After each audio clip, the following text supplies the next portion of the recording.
Buenas tardes. En esta oportunidad tendré el gusto de acompañarlos en lo que será nuestro apartado sobre la circulación renal. Entonces, para comenzar diremos que vamos a tener una imagen de lo que va a ser nuestra aorta abdominal, la cual va a ser la encargada de dar a nuestra arteria renal, como bien recordamos. Entonces, esta arteria renal, al entrar al hilio renal, que recordemos es esta concavidad o esta depresión que va a presentar nuestro riñón, al entrar ahí se va a dividir en dos arterias que van a ser las arterias segmentarias anterior y posterior. Muy bien. Ok, ya tenemos ahora nuestras arterias segmentarias. ¿Qué más va a pasar?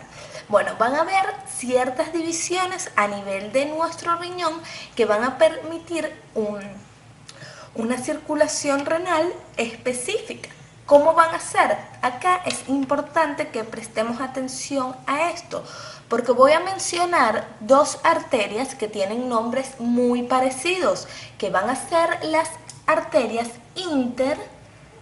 interlobares o lobulares, ¿ok? Interlobulares y las arterias interlobulillares, ¿ok? Entonces, vamos a tener que, ¿qué va a pasar luego de que se nos dividió nuestra arteria renal en las arterias segmentarias anterior y posterior? Bueno, va a pasar lo siguiente. Si recordamos de los videos anteriores, estas pirámides que podemos ver acá son las denominadas pirámides de Malpighi. Y lo que encontramos entre las pirámides de Malpighi, esta porción que podemos apreciar acá, es las columnas de Bertini, ¿ok? Entonces, pasando a los lados de nuestras pirámides de Malpighi o nuestras papilas renales, vamos a encontrar que vamos a tener el paso de unas arterias, las arterias denominadas interlobulares. Entonces, esta arteria que me está pasando a los lados de mi pirámide de Malpighi y está pasando justamente por la columna de Bertini, va a ser nuestra arteria interlobular, ¿ok? Entonces, ¿qué va a pasar después? Nosotros vamos a tener que, como nosotros hablamos de una pirámide, esta pirámide va a tener una base y esta base se le va a hacer una especie de corona y esa corona que nosotros vemos va a ser una arteria que va a seguir esa curvatura de la base de nuestra pirámide y esa arteria va a ser nuestra arteria arciforme, ¿ok? Entonces, a partir de nuestra arteria interlobar, nosotros ¿qué producimos? Nuestra arteria arciforme, que es la que le da la coronita a la pirámide, a la base de nuestra pirámide de Malpighi. Muy bien, ahora vamos a pasar a decir que esta arteria arciforme, déjenme ponerles acá, arteria arciforme, nos va a dar origen a otras arterias, que va a ser nuestra arteria, aquí sí viene, nuestra arteria interlobulillar, que es esta que he hecho acá. Entonces van a ser muchas arterias interlobulillares que le van a dar una especie de corona radiada a la base de nuestra pirámide de Malpighi. Entonces tenemos estas arterias interlobulillares. Recordemos que las que están pasando por nuestra columna de Bertini van a ser las interlobulares, que van a dar origen a nuestras arterias arciformes, para que posteriormente tengan origen nuestras arterias interlobulillares, que son estas que vemos acá, dando la radiación de nuestra corona radiada de la base de la pirámide de Malpighi. Muy bien. Ahora, ¿qué es lo importante de estas arterias interlobulillares?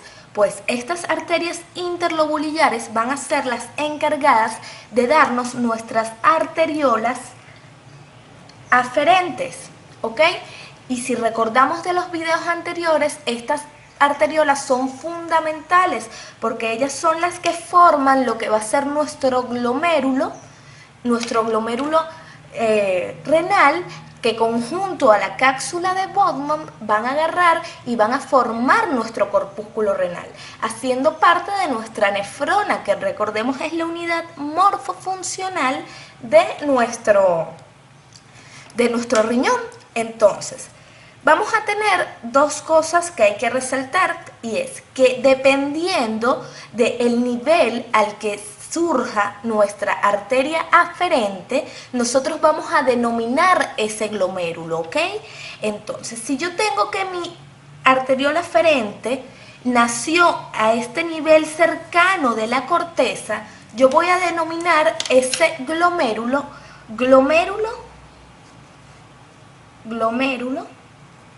cortical. Obviamente cortical porque estamos trabajando a nivel de la corteza, pero estas arteriolas aferentes, ellas nacen a todo lo largo de esta arteria interlobular, y entonces vamos a tener unas que van a revestir cierta importancia, que van a ser unas que nacen a este nivel, o sea, al nivel de la unión córtico-medular, o sea, al nivel en donde se está uniendo nuestra corteza con nuestra médula. Y entonces, ¿cómo vamos a denominar nosotros a este glomérulo que nació cercano a la médula? Pues nosotros lo vamos a denominar, como todo en medicina que tiene un poco más de complejidad, nosotros lo vamos a llamar glomérulo yuxtamedular, ¿ok? Entonces, este que nació cercanito a nuestra médula se va a llamar glomérulo yuxtamedular, ¿ok? Muy bien. Entonces, para ver qué más es resaltante de acá, bueno, también es importante recordar lo siguiente. Nosotros tenemos tanto una arteriola aferente que nos da posterior nuestra red de capilares, como podemos ver acá. Vamos a hacer muchos capilares, son de 10 a 15 capilares en el glomérulo, y tenemos luego la salida de nuestra arteriola eferente. Muy bien, entonces aquí tenemos nuestra arteriola aferente y nuestra arteriola eferente. Y si yo quiero dar lo que va a ser mi corpúsculo renal, yo agrego aquí lo que va a ser mi cápsula de Bowman. Entonces tengo la cápsula y tengo el glomérulo, y la unión de los dos me da el corpúsculo renal. Ahora, ¿a qué quiero hacer hincapié acá? Quiero que nos fijemos en algo, y es que esta no es una red capilar normal, esta es una red capilar arterial, o sea, la arteriola aferente está unida, el capilar está unido a otra arteriola, o sea, es una unión arteriola-arteriola, ¿ok? No es una unión arteriola-vénula, ¿ok? Como en la mayoría de los capilares que conocemos. ¿Y a qué debemos nosotros esto?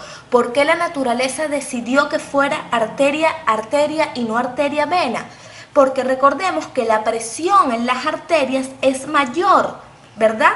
Y en las venas es menor. Entonces, para que no hubiese un cambio de presiones, sino que la presión se mantuviera lo suficientemente alta, nuestro organismo decidió que este sistema capilar iba a ser un sistema capilar arterial. ¿Por qué? Para aumentar la presión de este capilar. ¿Y por qué yo quiero aumentar la presión de este capilar?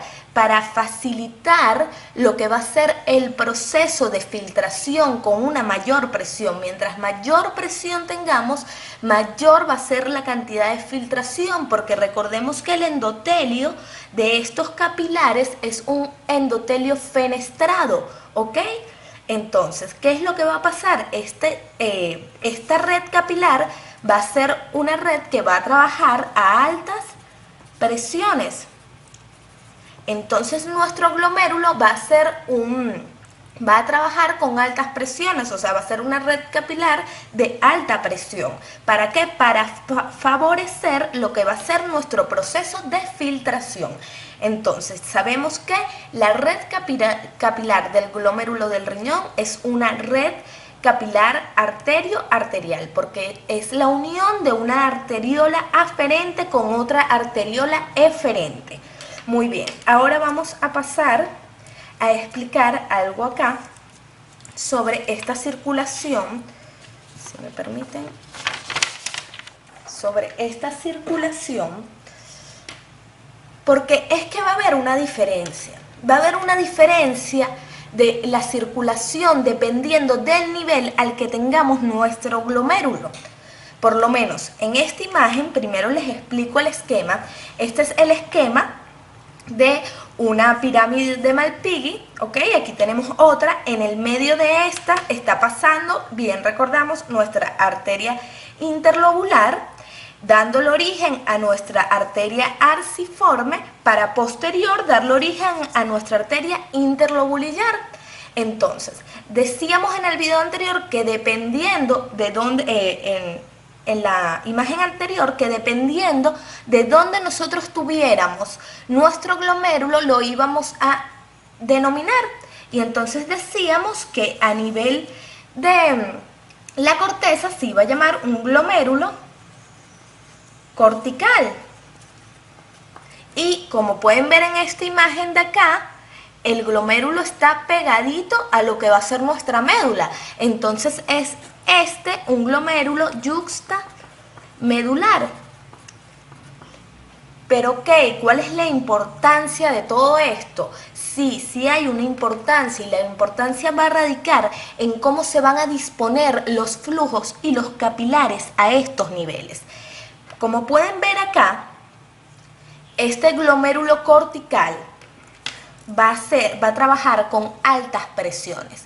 ¿Por qué? Porque sus arterias se van a dar lugar a lo que van a ser los capilares peritubulares. ¿Y qué queremos decir con peritubulares? Bueno, nada, que van a estar rodeando lo que van a ser nuestros túbulos, tanto proximal como nuestra asa, nuestro túbulo distal, etc. Entonces, a nivel del glomérulo cortical, los capilares peritubulares se van a encontrar enrollando los túbulos, enrollándolos. ¿Para qué? ¿Por qué? ¿Cuál es la importancia? Porque el flujo a este nivel va a ser un flujo muy alto, un flujo de sangre altísimo. O sea, muy rápido, la sangre va a pasar por aquí de una manera muy rápida. ¿Por qué? Porque a este nivel nosotros lo que estamos es favoreciendo el proceso de reabsorción, ¿ok? Hay ciertos compuestos, moléculas que nosotros tenemos que reabsorberlas después de su filtrado rápidamente. Entonces aquí actúa nuestro glomérulo cortical con este flujo de sangre rápido. Él va a agarrar y va a favorecer ese proceso de filtración en el cual nosotros segregamos ciertas sustancias y él va a reabsorber las que nosotros necesitamos rápidamente para evitar una descompensación de nuestro organismo. Muy bien, pero si todo está ocurriendo tan rápido, debe haber un mecanismo que me ayude en mi proceso de filtración-eliminación. Porque si yo voy absorbiendo, o sea, reabsorbiendo todo de manera tan rápida, yo no dejo lugar a lo que va a ser mi eliminación, mi filtración para eliminación, que es una función renal sumamente importante. Entonces aquí es que juegan un papel importante nuestros glomérulos yuxtamedulares. ¿Por qué? Porque la red capilar acá va a ser diferente. Vamos a tener capilares denominados de basa recta, que se van a ir a los laditos de nuestros túbulos, ¿verdad? Túbulo proximal, asa de Henle, túbulo distal, van a ser como una especie de red, ¿verdad? Alrededor de estos túbulos. ¿Y qué es lo que va a pasar? Bueno, que al estar estos capilares en esta disposición, el flujo sanguíneo es más lento. Es un flujo más lento. ¿Y qué pasa con ese flujo sanguíneo más lento? Bueno, que nuestra sangre viene pasando por los lados de los túbulos lentamente, lentamente, y a medida que va pasando, él va reabsorbiendo. Claro que sí, él va reabsorbiendo porque nuestra médula es un concentrado de solutos, ¿ok? Es un concentrado de solutos. Aquí hay una gran cantidad de solutos, pero recordemos que hay solutos que a nosotros nos interesa eliminar. Entonces, a medida de que va pasando nuestra sangre por aquí, ella lentamente va reabsorbiendo todo, reabsorbe todo, reabsorbe todo. Pero también, como se regresa de una manera lenta, le da la capacidad de dejar atrás lo que no le interesa. O sea, de eliminar de no absorber lo que a ella no le interese, como sería la urea, la creatinina, los productos del metabolismo que a nosotros nos interesa excretar, que a nosotros nos interesan que se vayan a formar parte de la orina. Entonces, esa es la diferencia. Este flujo rápido de sangre en el glomérulo cortical nos permite que rápidamente nosotros agarremos todo lo que necesitamos reabsorber de manera inmediata para compensar al organismo.